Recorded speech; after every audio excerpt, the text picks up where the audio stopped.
બહુ બધા નસકોરા બોલાવતા હો તમે, અથવા દિવસે સૂઈ જતા હો, રાત્રે સરખી રીતે ઊંઘ ના આવતી હોય, વારે વારે જાગી જતા હો, તો એના માટેનું ઇન્વેસ્ટિગેશન કરવું તમારા માટે બહુ જરૂરી છે.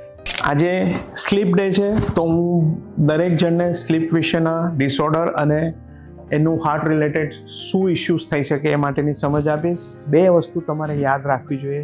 એક છે સ્લીપ એપ્નિયા, જે સ્લીપ એપ્નિયા સિન્ડ્રોમ કહીએ છીએ અમે. એનાથી તમારા હાર્ટને ઇફેક્ટ થઈ શકે, તમારા હાર્ટ એટેક આવવાના, તમને સ્ટ્રોક થવાના, તમારું બ્લડ પ્રેશર વધવાના અને તમારા હૃદયની રિધમ એટલે ધબકારા અનિયમિત થવાની પ્રક્રિયા સ્લીપ એપ્નિયાથી થઈ શકે.